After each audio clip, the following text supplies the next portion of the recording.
Now today we're only going to talk about a couple things, including someone eaten by a crocodile and sea turtles.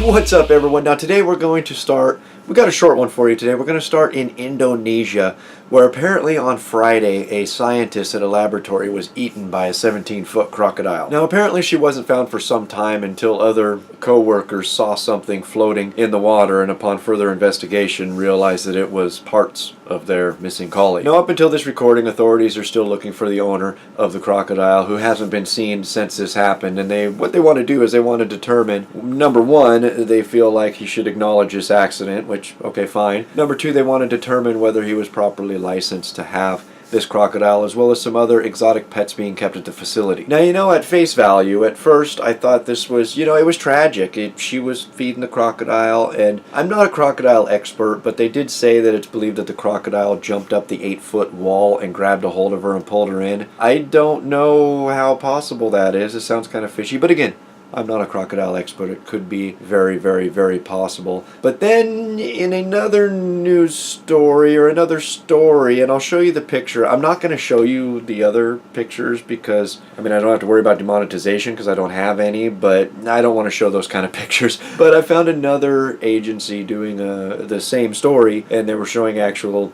pictures of her being removed from the water and the enclosure and everything, and I got to looking at this and realized how little this enclosure was for such a large animal, and it's mind-boggling. Now they do say that this animal has a history of being violent. It once killed a cage mate, and I can almost see why. And now we're going to move on to, of all places, Israel. I'm not sure that we've ever actually talked about Israel, but this came up because a whole bunch of sea turtles had washed up on the shorelines of Israel, all injured, all with fluids in their stomach, bodily fluids, including blood, and their lungs, and they all had varying degrees of injury to them. And the Israel Sea Turtle Rescue, they kind of leapt into action. They brought in a bunch of volunteers to help them not only look for more turtles, but also load them up, get them to the laboratory. Now, unfortunately, out of the 40 some odd turtles that they had collected injured, they were only able to save 15 of them, which those 15 are going to go on for 6 to 12 months of rehabilitation before they're left back out in the wild. Now, an investigation into what exactly injured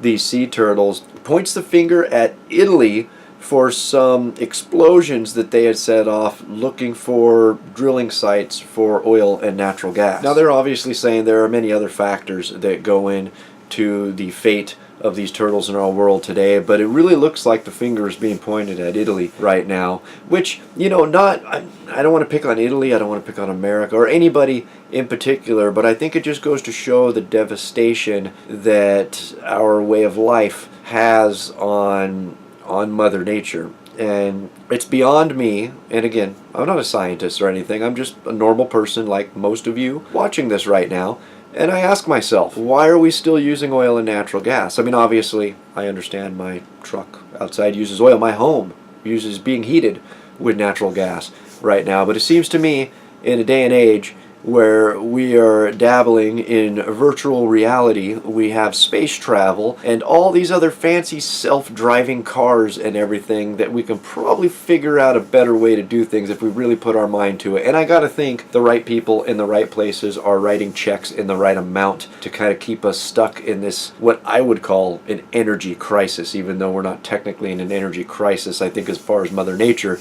is concerned, we are absolutely in an energy crisis. And now we're going to move on to a little segment that I like to call Channel Update.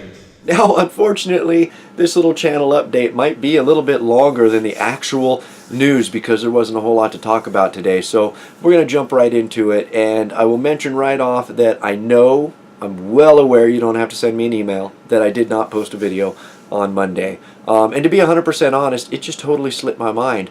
I was out of town for the weekend. We were celebrating the life of a recently lost family member Saturday and Sunday. So I was out of town. It was a good time, don't get me wrong. It's a very sad situation, but it was a good time. Spent time with family on Saturday. Sunday, we traveled around in between the Santa Cruz Mountains, Lexington Reservoir, and Capitola.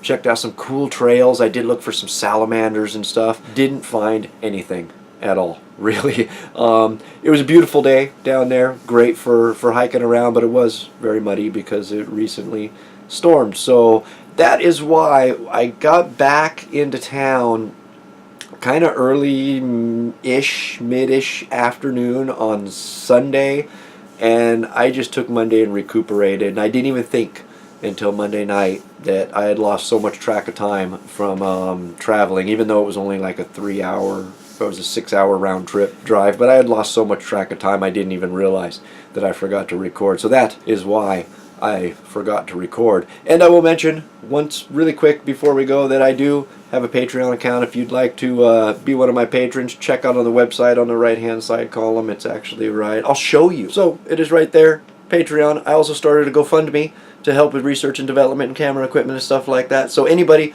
who is willing to be a patron or donate, I greatly appreciate you. And I forgot really quick, I'm recording this at the end and I'm going to cut it in the middle.